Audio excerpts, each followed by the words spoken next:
yan. Ay, ang ganda naman ng boses ko dito. Diba? Pakisalang yung -1 kong dinala. Hindi na tayo nag-mall show. Sorry. Anyway, hello everyone. Welcome back to my channel. Hindi ko pa na-vlog to. So, I just wanna let you guys know, or pakilala man lang ako. I'm Poca Po or Warren, but I do TikTok. I'm actually a content creator. But first of all, I would like to thank Derek and everyone who trusted me to be part of this movie. Kasi this is technically my first movie na ang dami kong sinasabi.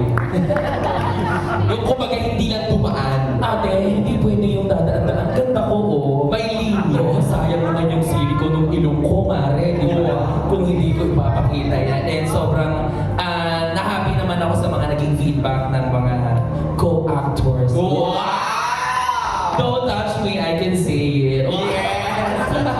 Na-happy naman ako sa mga, kahit medyo nag-struggle ako ng konti kasi it was literally my first time. But I hope you guys will enjoy the movie kasi talagang pinaghirapan namin. Thank you so much. Ay, buti na lang biniti niya kung ano ba yung pinaka-role niya dito. Maraming salamat po ka, Miss Jeff Gaetan Fernandez. Yes. Oo, Hi, hello, good afternoon sa inyo guys, sa ating mga media friends. Thank you for taking time to be here. Well, I'm fresh from giving birth, 9 months after. Pero we did this film before pa akong ikasal and panganak. This was a good film and I enjoyed it all. It's a different Rian, it's a different JC. Sobrang fun na itong palabas na I'm sure you enjoy it. Maraming salamat, Jeff. Sir Chris. Hi, I'd like to thank everyone for being here. And of course, thank you, Direct, for getting me as a part of Meg and Ryan. That's it. Thank you. Maraming salamat, Sir Chris. Tita Ses, ayan. Hello at mabuhay! Maraming salamat po sa inyong pagdalo sa aming MediaCon ng Meg and Ryan. In spite of the rains, nandito kayo, ina-appreciate po namin kayong lahat. Thank you very much to Puppet Media also for getting all of us together and the cast members. Napakaganda po. I'm sure sasabihin nyo, syempre na naman sasabihin nila. Napakagaling pelikula, diba? I'm sure tuwing media ko, yun na lang naririnig ninyo. Pero siguro hindi ko naman itataya yung pangalan ko pag sinabi ko, maganda talaga ang pelikulang ito dahil sa script pa lang, talagang na-appreciate ko na siya. Tawa ako. In other words, at hindi lang yun, may puso. Hindi lang pala yung tawa ko, may puso. I really enjoyed doing this film. Thank you. At napakagaling po ng aming mga bida dito. Sasabihin ko na ba yung role namin? Mamaya. Tita Ses. Mamaya. At tumitida ako. Sorry. Hindi ganon, Tita Ses. Pero di ba masaya tayong lahat kasi parang itong mga nakaraan, sunod-sunod nakakasama natin sila Tita Ses sa mga iba't ibang mga ganap. Congratulations po, Tita Ses. Miss Rian Ramos, of course. Palakpakan naman natin, di ba? Trending, nag-viral, di ba? Dahil sa kanyang mga memes ngayon. Totoo naman po, ibang Rian naman talaga yung mapapanood nyo talaga dito. Wala akong kapangyarihan, hindi ako masungit. At saka kaya kong aminin na flawed ako dito, ganon. But thank you so much. I'm so happy to see all of you here. Nag-worry nga kami kasi syempre nakita ko na yung weather and everything. Pero nandito pa rin kayo. It's nice to see you again. Maraming salamat. Please support Meg and Ryan. Maraming salamat, Miss Rian Ramos. Mr. JC Santos. Hello everyone. I see so familiar faces here. Maraming salamat. We appreciate you coming here today. Kaya sabi na rin lahat, it's good to see everyone. Please support Meg and Ryan. Eto na nga, syempre, muli na naman nating mapapanood ang kanyang obra, the one and only Direct Catherine Camarillo. Yes, salamat po. At nandito kayong lahat kahit alam natin masama ang weather sa labas. No? Another masterpiece that I want to share with all of you. Sana suportahan niyo po sa mga susunod na events namin at ng pagpo-promote namin.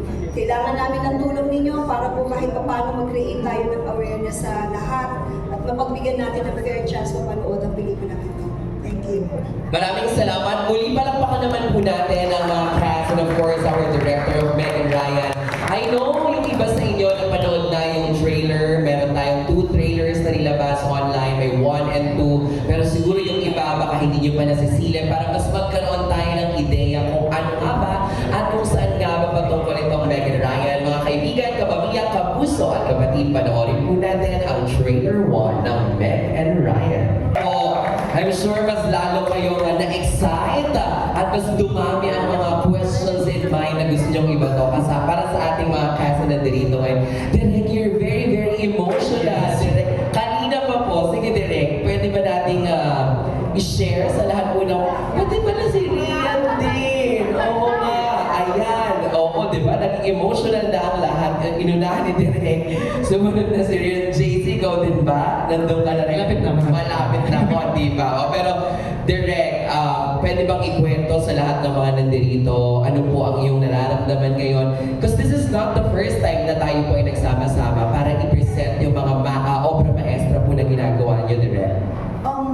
Sobra akong na-overwhelmed nung napapanood ko silang dalawa. Ang ganda-ganda nila together.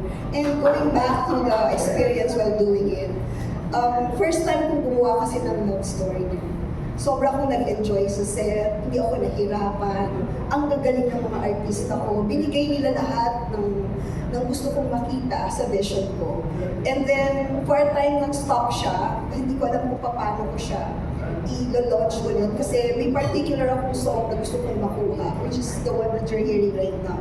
It's a struggle for me na parang hindi, siyempre as a filmmaker, di ba, you want your masterpiece na kumpleto lahat ng gusto mong makita sa pelikula. And it happened here. Kasi ang dami kong pelikula na ang dami kong compromises. Ang dami kong pelikula na kailangan kong mag-adjust kung ano yung kaya lang. But this film, kasi this particular film, I gave it all. Naghintay ako, kinuha ko yung gusto kong makita. And now, nung nakikita ko siya, I'm just so happy na nakuha ko yun kahit na dito lang sa pelikula to, nagawa ko lahat ng gusto yung gawin.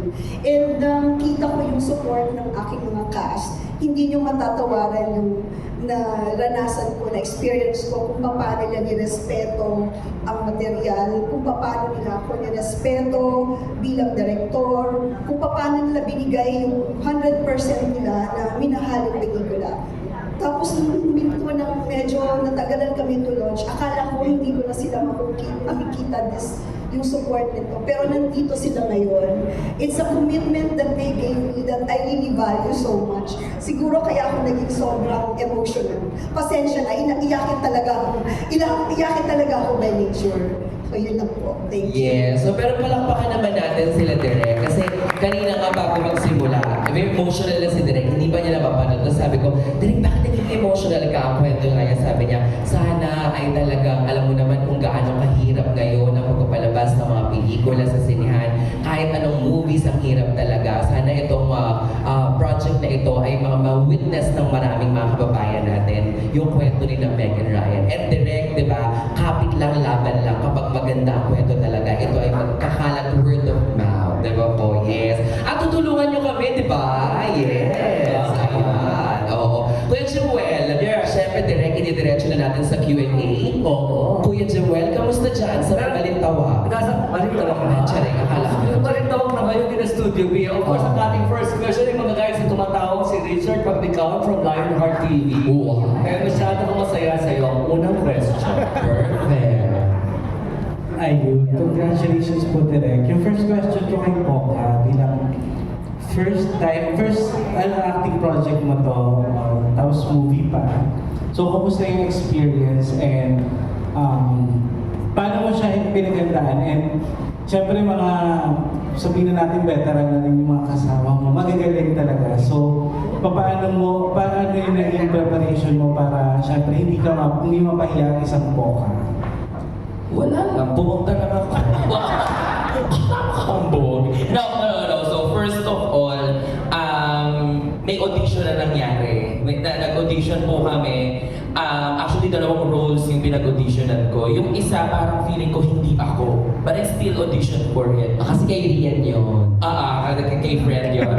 While, etong role ko, just nung binasa ko yung script, nagsusulat nito, like ako talaga. So, when it comes to preparation, ayoko sanang kabisaduhin lahat ng lines ko ng word for word. I want to understand it by heart. So, sinend sa amin yung buong script, I read it over and over and over again. Until na parang naisang puso ko siya. Tapos, nag-ask din ako ng permission kay Direk. Sabi ko, Direk, okay lang ba if mag-add ako ng konti, bawasan ko ng konti, and hinayaan niya ako maging ako. Mailabas ko yung, let's just say, yung artistry na gusto kong ilabas since this is my first movie ever. Baka first movie ever, karang bidang-bida yung atake ko. But to be part of this movie, and it's such a privilege to be part of this one. So ayoko mapahiya yung sarili ko, and of course, sa mga co-actors and the people behind the movie. And thank you for the question.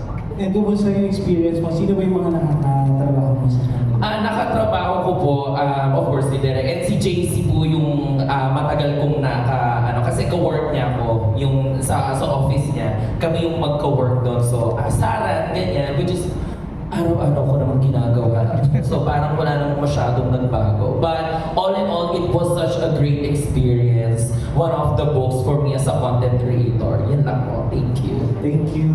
Thank you, Sir Jim. Maraming salamat! Ang sweet naman ni Richard. Paano mo ulit thank you? Thank you, Sir Jude. Next question natin from Romel Gonzalez from PEP. Hi, Kuya Romel. Good afternoon po. Yes, hi. My first question is kasi nakita ko sa trailer kanina for JC and Rian. Was there a time in a wild or drunken moment na lumabas kayo ng bahay na walang suot? You, Rian, first.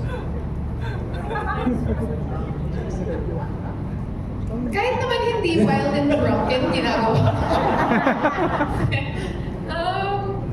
Wala naman akong nare-recall na gano'n. Siguro may kulang or magkamali yung kulay ng medyas or magkaiba pala yung sapatos. Pero yung wala talaga, feeling ko may pipigil naman sa akin. Underwear lang ang suot, meron. Ako po kadalasan walang underwear, so hindi ko alam kung ano. Baka yung damit yung meron yung underwear yung wala. Pwede naman. JC, ikaw. Wala Actually, hindi ngayon ko ako wala. maalala yung mga ganyan. Siyempre, meron mga times na lalabas na walang hindi naman yung full na, pero actually, hindi ko nga po alam kung may suot ako na. Paminsan-minsan, pwede. May walang suot. Hindi pa naman in my life, my drunken Baka moments. pwedeng lumabas lang ng kwarto. Kailangan yung lumabas lang ng bahay. Pwede naman, kwarto. Pwede, oo. Yeah, nangyayari siya. Yan, oo talaga. Ayun, thank you sa inyong dalawa. And my next question para sa sa dalawang guests, si Chances and Chris. Ayun, hi po. Since lagari kayo sa pelikula at television, tapos nakakasama niyo mga mostly kabataang artista, kumusta po working with stars of today? Chances po. Romel, hindi kita makita. Ito po. Ayan, hi Romel. Hi po. Bakit yung mga tanong mo sa akin, hindi yung mga naguhubad sa kali? Hindi ako ang tanongin mo. In person ko tatanong sa inyo yun. O sige. Actually, sa pelikulang to, dahil ako yung nanay ni JC, halos lahat ng eksena ko nasa bahay kasama si JC. So, ang pag-uusapan ko lang pwede kong sabihin ay I've worked with Rian a lot of times. Si JC kasi, before this film, matagal na kami magkasama sa UP. Estudyante namin yan sa theater. So, marami na kaming kaganapan, di ba?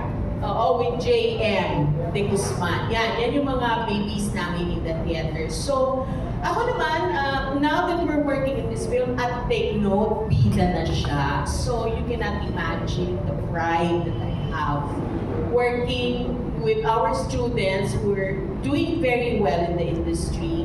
At proud naman ako siyang ka-eksena. Masarap siyang ka-eksena. Very generous actor, very disciplined. Kaya naman happy naman ako sa amin, Lugod. Lugod kasi yung tawag ko sa kanya. Okay? Ano po? Lugod. It's a Kapampangan term for mahal. Parang gano'n. Kumusta po si JC bilang estudyante, Chances? Si JC, actually, nung nakasama ko si JC, hindi na ako nagtuturo noon eh. Hindi ko talaga siya naging estudyante as in a classroom setup. But we were in a production together. So, ang kasama namin, kami mga professional actors, kasama namin mga student actors. Ano yun? Oo, isang panaginip na pili. Ako si Doña Victorina, siya si Basilio. Ang kumakanta. Hindi nyo alam yun, kumakanta sa stage. Hindi naman niya siguro makukuha ang role niya kung hindi siya magaling. Diba? So, nag-alternate sila ni JM noon. So, magaling. Hindi naman magbibida yung mga yan pag hindi sila magaling. So, mula theater, maganda ang background niya kasi background niya theater. So, ngayon na nag-transition na siya as a film and TV actor, maganda ang kanyang foundation and I'm very, very proud of him. Thank you, Chances. Ikaw, Chris, kumusta working with the stars of the new generation? Yeah, hi Romel. Good afternoon. Well, I like working with stars of today. Kasi ang ganda ng energy, nakakatuwa. I don't know kung ganun din kami ng mga kabataan namin, but now that I'm at this point of my career, pag nakakasama ko yung mga stars of today, nakakatuwang just to even, watch them, how they handle themselves. At saka yung professionalism, kasi siguro ang dami rin na nag-a-advise dapat ganito, dapat tapos parang I like the energy. So I love it. Ayun, thank you and congratulations sa movie. Thank you, Romel. Ganda ng mga tanong. Thank you, Romel. Tsaka ang bongga, di ba? Oo. Parang nasagot nila na ngayon nga wala daw underwear rin. Oo nga. JC, kailan yung mga times na yun? Hindi na doon magtatanong. Sa there are times, so kailan yun para matayang na natin? Hindi na. Hindi ba? Oo, next question. from Rose Garcia from Marites University. Ayan, good afternoon po. Una ko po question kay Direk Catherine.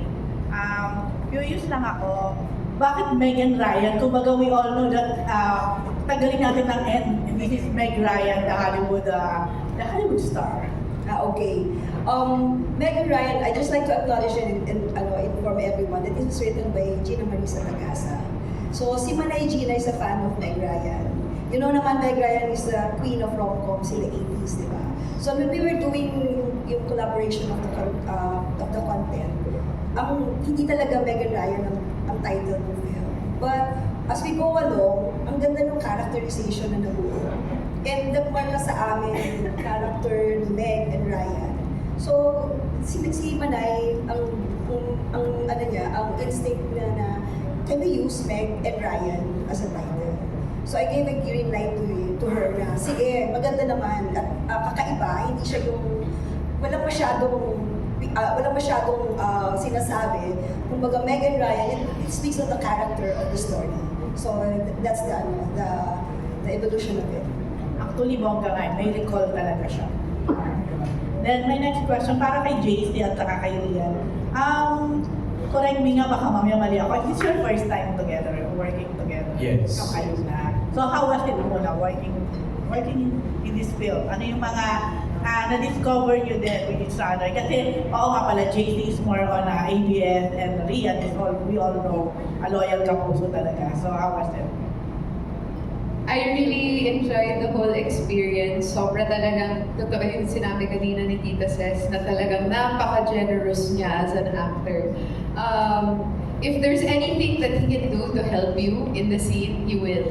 At saka, even if it's, parang kanina, sorry. He will go farther than what it takes na para bang hindi lang yung acting part yung gagawin niya, pero kung pwede siya mag-contribute dun sa lines, pwede din siya kung ano yung mas natural niyang sasabihin. Di ba na pag-uusapan natin before scenes kung may papalitan. Ayun, talagang ini-imbibe niya talaga what would Ryan do? What would Ryan say? So, ayun. It really helped me. It made my job super easy. JC. Actually, hindi lang si Hiria. Everybody here is easy to work with. Kasi wala naman, ito yung masarap sa idea ng collaboration. Minsan talaga tutugma kayo, minsan hindi. Kasi kadalasan dito sa grupo na to, nagtutugma kami lahat Na-enjoy namin yung process, even the challenges of it. So, working with Rian, ako, until now, I'm still honored. This is Rian Ramos. Ako, isa siya sa parang check bucket list na pwede sana maging makatrabaho ko, and it's happening now. At nakita ko yung process niya, nakita ko yung kung paano siya magtrabaho, na-enjoyed every moment of it. At nakita ko yung dedication kung paano siya kung paano niya ibigay yung truth ng scene. So ako, super sulit sa akin yun. Para ako, kasi minsan nanonood ako hindi lang ako, minsan nakakalimutan ako mag-react kasi, uy, galing mo na kami. So I find clever things in those things, lalo even Tita Ses. Diba? And binigyan kami ng magandang freedom ni Direk para sa mga roles namin. At nakakatuwa kasi nabigyan namin yung personality namin dun sa para maganda yung script. Actually, totoo naman. Nakita ko siya sa trailer. Ayan. Tama ba? Parang it started with a one-night stand. Tama ba? Ayun nga. So, curious lang ako. In real life ba, have you ever, although, have you ever parang, hindi naman fantasize, kung hindi parang, minsan, parang masarap din yung ganong kind of love or kind of relationship, if you get what I mean. May mga ganon din ba in real life? Feeling ko kaya sagutin ni Poca. Or ikaw? Uy, Ate Rose! I love you! Alam nyo, sorry hindi ko alam kung ito ay inspired din. Pero kasi, I'm sure lahat tayo nasa Facebook. Palagi may mga lumalabas doon ng mga Chinese reels. Yes. Chinese movies na, mga short movies na palaging ang pinaka-premise niya yung start with a one-night stand, tapos mga billionaire, and then Algorithm mo yun, Ate Rose. Algorithm mo yun. Ayun na! Hindi naman ako mag-deny. Nakaka-addict naman talaga. Puro one-night stand pala lumalabas sa'yo. Hindi ako mag-deny, but anyway, yun na. Ako, syempre when you're young, wild and free, di ba? Siguro doon papasok yung mga ganong iisipin mo. First, gusto mo ng bad boy, or gusto mo yung ganon, yung parang, pero syempre, bilang lumaki akong artista ako, mas careful naman ako but syempre when you're younger, you have those thoughts din na parang, lalo na pag hindi mo pa alam kung what a relationship takes, iisipin mo na yung mga meet cute lang, and that's it, magkaka-inlovean na kayo, and that's your relationship. May ganun din when you're younger. Okay. For a married man. Yung same lang din ko, maybe when I was young, meron ako mga ganun fantasies. Pero hindi, wala. Hindi nagtatagumpay lahat. Okay. Parang diba parang pagbata ka pa, yung appealing sa'yo yung bad boy o yung bad girl. Tapos the older you get, it's like, you realize na that's not really what relationships are about. So ngayon, Rian, ano na talaga? Although we all know naman na you're happy with your relationship now. Ano na yung na-realize mo at your age now, at your status now?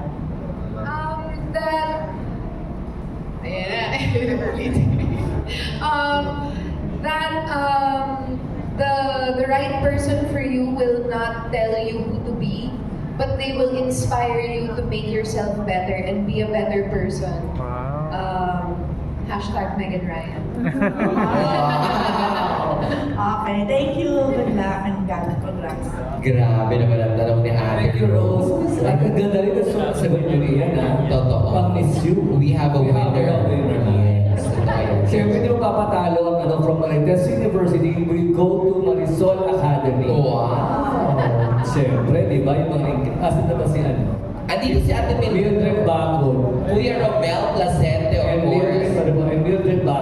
Kuya Romel Placente, katabi ni Tita Mel. Ayan, si Romel, di ba naman naman kumupunta sa kinupuan ni Rian? So ngayon, Nag-live na dyan si Kuya Romel kanina.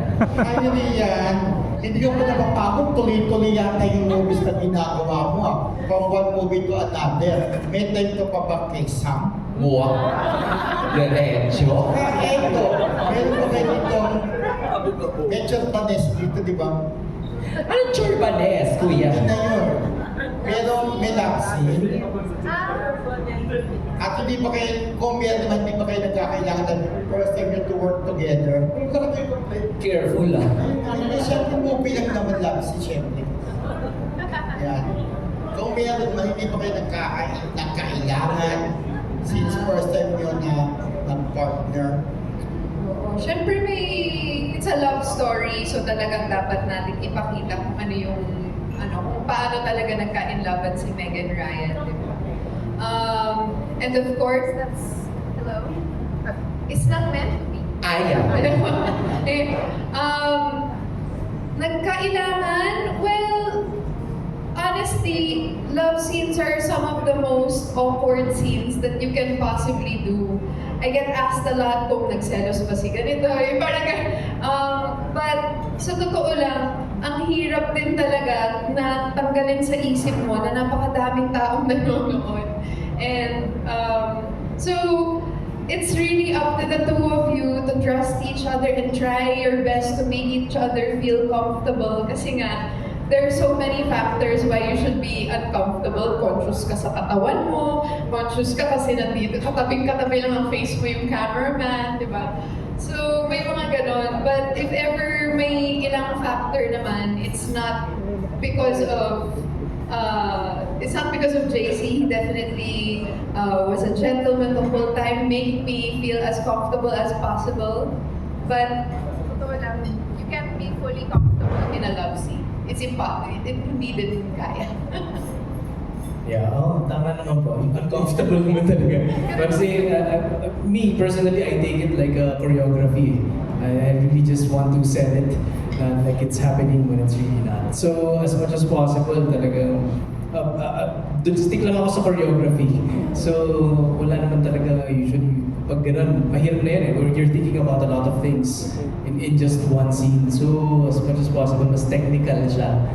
So, and I have to respect your co-actors and everybody around. So, it's a multitasking work. So, mahirap, uncomfortable mo. Thank you, Meg and Ryan. Thank you. Ganun lang. Ay, balik yung mic ko. Actually, Jai, kasama po namin dito si Cedric Juan. Yes. At saka si Steven Bansil. Si Cedric po, ito yung time na to, hindi pa siya nanalo ng Best Actor For the mention. Oo. Kasi kung nanalo na siya, nasa kanya yung role na to. Joke hindi. Siya na si Meg at si Ryan. Multiverse, gano'n. Oo, yes. Kuya Jem, yes? Of course, ito pang isang taga Marisol Academy na lagi nagpapa-makeup on cam. Yeah. May trip ba ako? Yes, to Direk. Direk, bakit natagalan bago yung ipalabas ito? Well, yung actually sobrang naging challenge kasi sa akin yung timing because a lot of our movies right now, di ba, local films, halos sa daming mga balita or nakikita naman natin, it's not making good sa theaters, di ba? So I'm looking for a proper timing din for the film. At the same time, like I shared a while ago, sobra akong emotional kasi talagang kinumpleto ko po yung gusto kong makuha sa requirements ko, sa vision ko sa film. So, nandito ang, syempre, sa editing, sa post, and everything that I have to consider when it comes to MTRCB, the music, everything na gusto kong makuha ng tama at naaayon naman sa plano ko na i-launch yung film. Hindi naman siya ganun katagal, it's just that, diba, in all filmmaking na planning, i-consider mo yung proper timing. So I guess this is the timing that I need, and sana nga po, tama yung timing namin. At hopefully magkaroon ng magandang ma-appreciate ng viewers natin yung mensahe na gusto namin i-share sa inyo lahat. Thank you, Direk. To JC and Rian, ang dami na rin kasing mga ginawang movies na love stories, di ba? So what made you decide to accept this film? Ano yung kaibahan niya sa ibang love stories or other films na nagawa niyo na? Ako, first, bago sa akin itong script na to, na-enjoy ko siya. At habang binabasa ko siya, nararamdaman ko na yung kilig and everything. And I really wanted to work with Direk Catherine Cabrillo. Sinabi din sa akin na si Rian yung kasama. Sabi ko, oy, this is gonna be a totally different flavor. Kahit nung pinapanood ko yung trailer, sabi ko, uy, parang, kasi I like to watch myself as a third person. Na parang interesting yung flavor na to, na magkasama silang dalawa na, ano kaya ang may bibigay na feeling? It's usually, pag ganun, nanonood ka ng love story, it's a different string na napupul sa'yo, di ba? It's a different kind of love. So, I think yun yung nabigay namin dito. So, and working with them, laging bago yung nabibigay ko It's a different, well, hindi naman sobrang bago sa akin yung character na nag-hit pa lang ng puberty yung character ko dito as 35 years old So, ang pinaka nagustuhan ko is I wanted to support the complex character of Rian. Kasi ang hirap nung role. At natuwa ako na ang sarap suportahan nito. At nagtagumpay siya doon sa paggawa nito. At totoo naman na, I know paulit-ulit yung word na ibang Rian. At ngayon ko lang siya napanood na gano'n. So ako, nag-enjoy ako. Ako naman, nag-start siya from the script. Nagustuhan ko yung script. I really love, siguro yun yung weakness ko, I really love mga complex characters. Especially yung mga may flaws talaga. Kasi I like trying to make sense of people, I guess. Tapos, si Meg kasi is bata pa lang siya, alcoholic na siya. And then, ayun, very free, parang very open. It's an opposites attract kind of love story. And then, napanood ko din kasi yung ginawa ni Direk na yung movie ni Barbie and David, and I found it not only nakakakilig and entertaining but also just visually beautiful, and sabi ko gusto ko maging part ng ganyang klaseng movie, and syempre I wanted to work with JC, so ayun, those were the things na kung bakit gusto kong gawin yung movie. And I feel like yung mga love stories, there are so many different kinds of love stories kasi.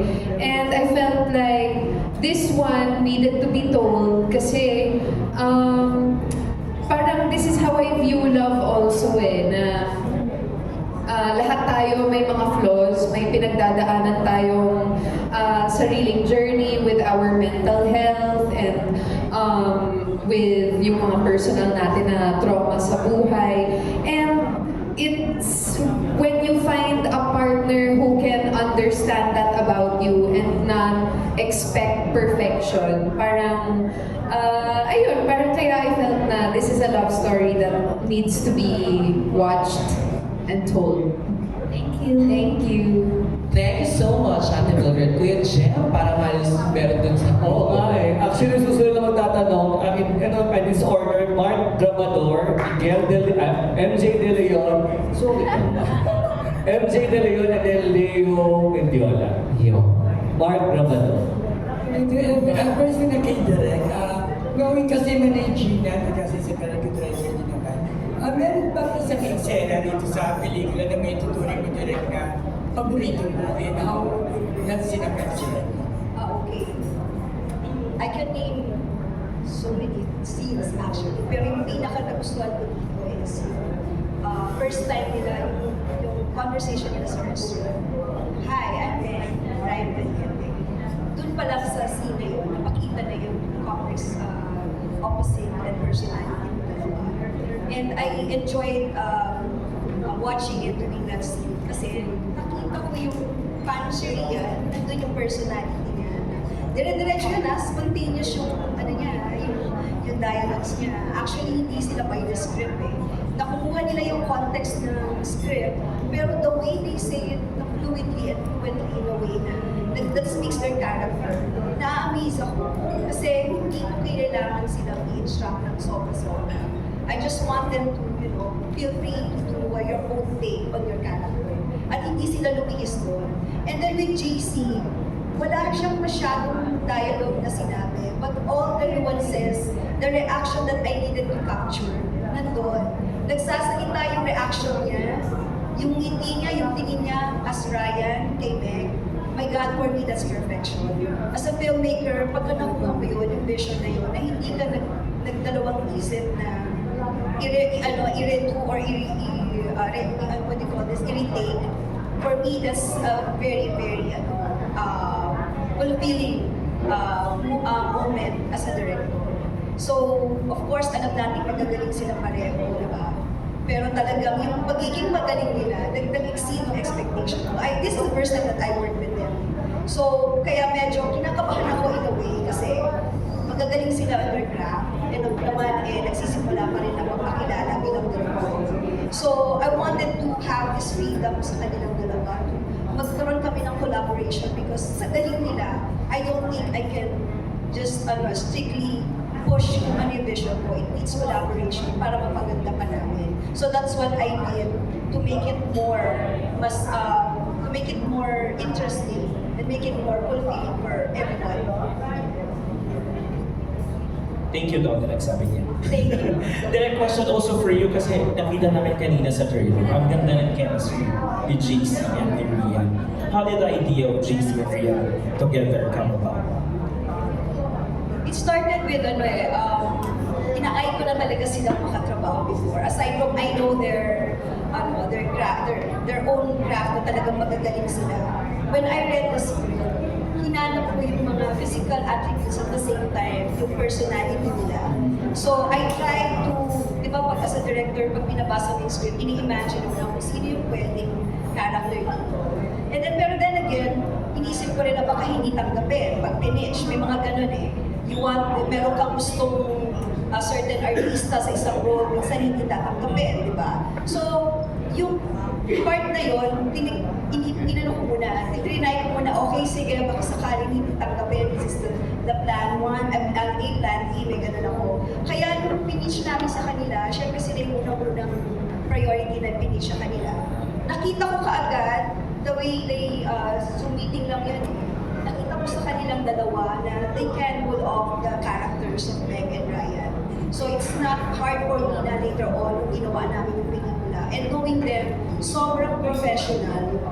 Sobrang they embrace their characters as if they know already what to do to their characters. Parang hindi ako nahirapan mag-ano pa sa kanila, mag-discuss. And one thing pa, very collaborative sila with their script. The reason why na-appreciate ko na sila sobra kasi yung sa script itself, alam nila kung saan yung parameters nila na direct pwede natin gagawin ito. Kasi itong part na to, hindi gagawin ni Ryan. Doon pa lang, natuwa ako kasi feeling ko na talagang they respected yung character nila. So, they added more flavor to the character na parang in-note nila yung character na nabigyan ng justice kung ano man yung gusto namin ipakita sa script. Okay. Ang ganda na sinabi ni Direk sa inyo, JC and Rian. But my question is for Rian. Pasensya ka na, I'd like to take this opportunity to ask the question. Kasi, when you first backtrack a little bit, in the last 6 months, 1 year, lumabas ka first sa, lumabas ka sa Walang Araw in the first episode. And your role there is a mother. Doon natin nabasa, doon sa social media reactions. Again, forgive me for the term, Rian is such an underrated actress. Yung mga comment ng netizens, and then lumabas ka kasi Encantadia with a different role, villain, and then right now, nasa romance film ka naman. My first question is, do you agree that you're an underrated actress? And secondly, is this your moment of slowly coming out from that underrated, tagline? It's so hard to say if I agree, but I prefer to be underrated. I don't ever want to hear that I'm overrated. That would break me. But mas gusto ko naman yun. It's actually, it doesn't really hurt my feelings. I don't think I really entered naman. I mean, the work that I do or the extra work that I do to understand my characters, it's really a part of who I am. It's not It's not for, you know, to get a certain title or to get a certain level of fame. If there's anything that I want to be known as, it's that I'm empathetic and I understand my characters no matter who they may be. So, ayun lang naman. And if this season of getting these kinds of roles lets me exit from being underrated or takes me, you know, on a new journey, of course I accept that with open arms. I don't know naman where it's gonna take me, and I don't do it for a certain goal. I'm really here to enjoy the journey and be present and just take every character and make sure that I don't take it for granted and I give them the same kind of importance and treat life with gratitude. I mean, I know this all sounds like, you know, parang very yoga, but this is really how I feel now about my life. And yeah, I just hope to continue doing that and living my dream. Maybe comment nila yun because they want to see more of you. Yeah. Yung term na underrated siguro is because we really did very well in that episode. Can I answer? Yeah, yes, Princess. Because I worked with Rian, this is the first role niya in Captain Barbell. Okay? And then I worked again with her sa Royal Blood. So I think I can answer your question more now. Kasi when you say underrated, I don't think that's a negative Yes. term, Yeah. you know. I think nga it's a very, very good description of Rian. Because I've seen her grow as an actor. Dati kasi, di ba, she was plucked out of a McDo commercial to be the leading lady of Richard Gutierrez. And that was the first time I worked with her. Siyempre, her role was goody-goody, and what else can you do with a damsel in distress, di ba? Parang, then afterwards, the next time I worked with her was in Royal Blood. At talagang drop jaw ako sa kanya. Of course, the role was something else, di ba, Ri? It was talagang very, very complex and di ba, napaka-exhausting. But she was very good. Hindi ko alam ano nangyari between Captain Barbell and Royal Blood, you know? And when we did, ano ba na una? This one or Royal Blood? This one, di ba? Ito ang nauna. Royal Blood and then this one. I'm sorry, I kept confusing. So, oo. And so this one, when I saw naman the script, ibang-ibang Rian naman. So I guess, yes, she's one of the underrated and I think that she should come out more with roles. This time, she can really sink her teeth into any role that's given. Ako din, naniniwala ako na pwede pa siya bigyan mas challenging pa. Na pwede pa mas malalim pa, mas mabigat pa. Kasi nabibigyan naman niya ng justice. So, yeah. At may glimpse ako nun sa pelikula ko. Thanks, JC. Thanks, Princess. And congrats, Rian. We're excited for more. Yes! Ito na kami MJ mo. Totoo, at saka akala mo nga dito parang thesis defense na yung nangyayari. Magaling nila mag-Ingles pa rin. Totoo, magaling mag-English. Tsaka pinaka ko talaga yung takeaway ko, damsel. Damsel is Ako takeaway. Ako may question kay Direk Catherine Camarillo. Knowing JC and Rian to be both very intense and emotionally aware actors, paano niyo po silang dinirect? At meron ka bang mga moments na nagulat ka sa mga binato nila sa iyong mga eksena? Actually, napaka-collaborative nila. Dahil nasa magagaling sila, hindi na ako naging mahirap para sa akin na kunin or makita yung gusto kong makuha sa eksena. I always talk to them, they always collaborate, they always ask questions, and they give more. Sometimes, may mga eksena rin nga nasa script, yung question nila. Tapos we discuss, and then we come up with something na talagang masusolidify kung ano yung tamang track na gawin for the character. We confer with each other, yun ang pinakamaganda. Nag-uusap kami, pinapakinggan nila ako, nakikinig sila, and then sinusunod nila kung ano man yung vision na gusto ko. At the same time, hindi ko binabaliwala kung ano man yung notes nila or ano man yung gusto nilang makuha sa eksena. And I respect din yung mga suggestions nila. Natutuwa lang ako kasi ganun sila ganun sila keen when it comes to their characters. Masyado silang involved with the characters na gusto nilang ipakita. Hindi sila nawawala dun sa characterization.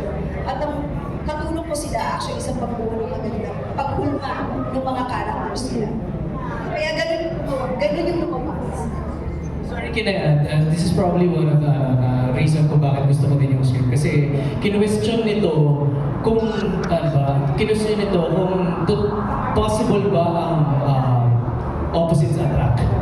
So yung buong pelikula namin, doon nagbabasa yung character namin na kasi nga in this world we all know that love is a great chaotic thing that is happening in this world, diba? Na pwede magbabago ka ba para sa love? Babaguhin mo ba yung sarili mo para sa love? O hindi ka magbabago? Magiging unapologetic ka ba para sa pagmamahal?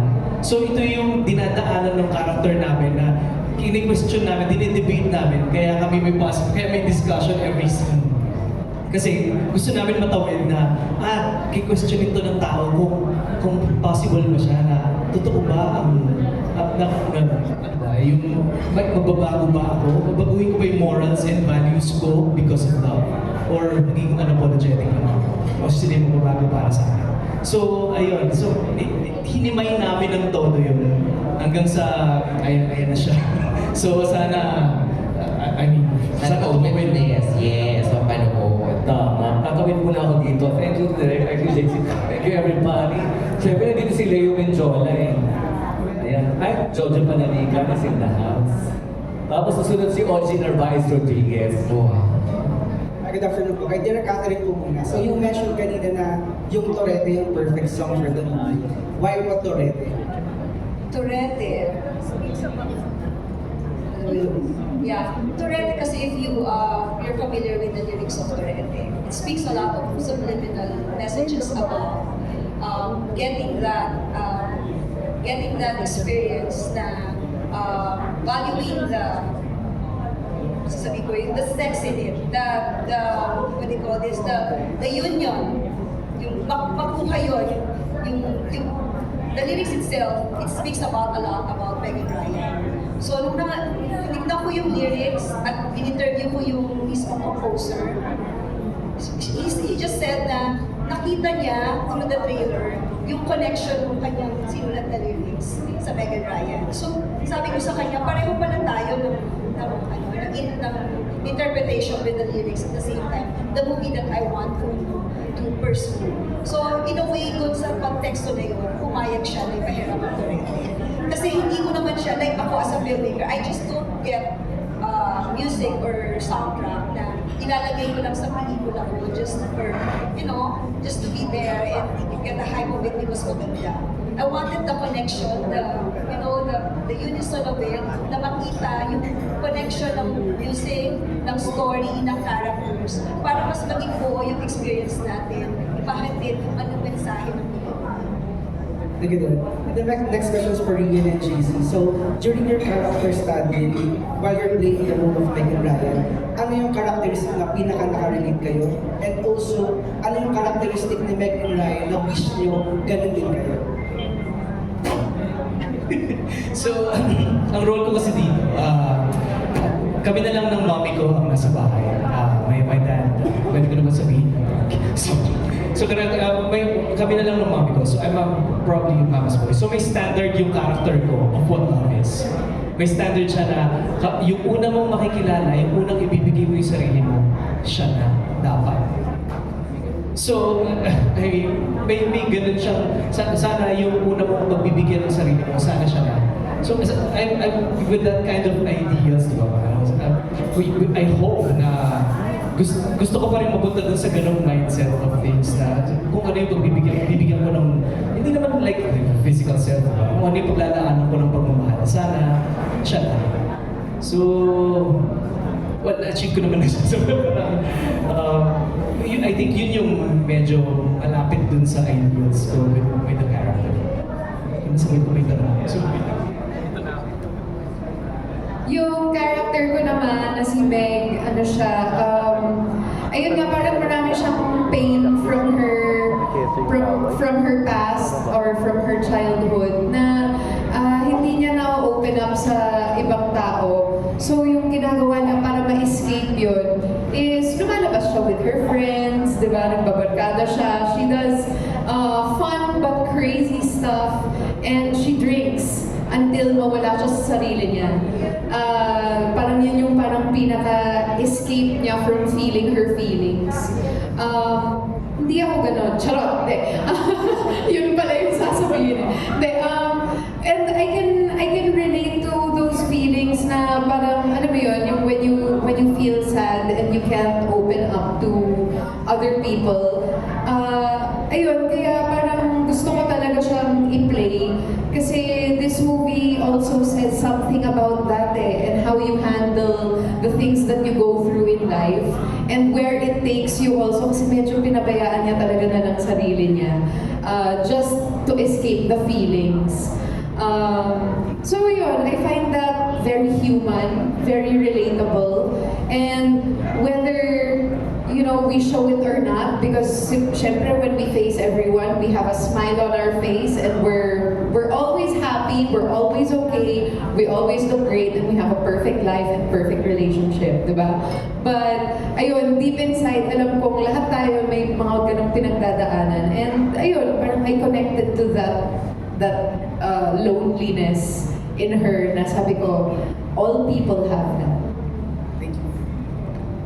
Thank you, Leo. Susunod, I would also like to acknowledge Tyron Escalante is in the house. Ayun, no? Yeah, clap. Oh, inahamutan ng mga. Alam mo na. OG Narvaez for Jiggy. Ayan. I'm OG from Abante and Abante News. Sabi ko para mas matigil. Para kay Jeff. Jeff first, ano yung role mo sa... I'm Anne. I'm Meg's best friend. So Anne is a toxic friend, and yet she's a friend. So she's always there for Meg. Pero yun nga, since Anne also came from a broken family, yung escape naman ni Anne is she likes adventure. She's a thrill seeker. Pero dahil toxic siya, sa paghahanap niya ng thrill, kailangan kasama niya ang best friend. Best friend. Yes. A bad influence, toxic best friend. Tapos we all know, di ba, biyanan mo yung Grand Slam Queen, Lorna Tolentino. May chance ba na nagtanong ka sa kanya ng tips on acting or anything about sa pagiging artista? Well, hindi pa ako nagtatanong kay Mama about doon kasi nung dumating ako sa family, hindi ako nag-work muna kasi I was pregnant, di ba? Pero may mga times na pinag-uusapan namin yung character that she plays. Yun, tapos yung mga insight niya about it, tapos kung ano yung tingin niya na, may one time pinag-usapan namin sa Estantado, nag-share siya about yung tingin niya na dapat na-attack niya or yung pagkakaintindi niya sa script. Doon ako nagtatanong na, ganun po ba yung ano po ba yung mga dapat pag ginawa na ganito niya. So I'm learning from her habang nagkikwento siya dun sa roles niya. Yes. Thank you. Thank you, Kuya Oji. Ayan, Kuya Jeff, I believe the last question na si Kuya Oji ngayon. Para at least so we can... later they will be available for yes, table hopping interviews. Ayan, tara table hopping. Yes. Kasal. Totoo. Kaya naman everyone, invite ulit natin sila sa ating movie na Meg and Ryan. Let's start with Bokha. Hello everyone, so we would like to invite you again. Wow, hello, we would like to invite you again on August 6, 2025. Ang showing na po ng aming pinaghirapan talaga movie na Meg and Ryan. Watch out! Wow. Thank you po, Jeff. Yes, August 6, Meg and Ryan. This is a story about finding love, looking for love, what is love, how to love, and what do you do after you being in love. So yun lahat, sasagot yun ni Meg at ni Ryan. Panoorin niyo po August 6. Thank you very much. I hope you can watch Meg and Ryan. And please do support local films. they support Pocket Media. Kasi ang tapang nila, ang hirap mag-produce, but yet they're here and marching on. So please do support Meg and Ryan. Thank you, Sir Chris. Tita Ses. Una sa lahat, thank you very much again for supporting our film by being here. Siguro, ang support pa na makikipag-usap namin sa inyo is apart from attending now is to really spread the good word about our film because gaya na sinabi ni Chris, ni Direk, it's really such an effort for all our artists in the industry. Kumbaga, lahat ng let's try to support one another. Let's spread the word kasi talagang hindi madali ang mga bagay-bagay ngayon sa industriya. So again, August 6, magkita-kita tayo. Please, again, thank you, Meg and Brian. Maraming salamat, Tita Ses. Of course, JC. Yes, I just wanna say one of my friends quote me kailan lang, sabi niya, one of the best forms of activism is showing up. And I'm glad you're here today with your phones, with your social medias, with your platform. And we want to please spread the word that we are showing in the cinemas. Na kami po ay nandito ngayon dahil inaambag namin itong pelikula namin para sa pelikulang Pilipino. At gusto namin mabuhay ang pelikulang Pilipino sa sinehan ulit. At dito po kami ngayon ang Pocket Media Productions. Showing na po kami in August. Kita-kita po tayo. Thank you, JC. Rian. Ang dami mo ng mic. Ang dami mo ng mic, Rian. Sa akin ang lahat.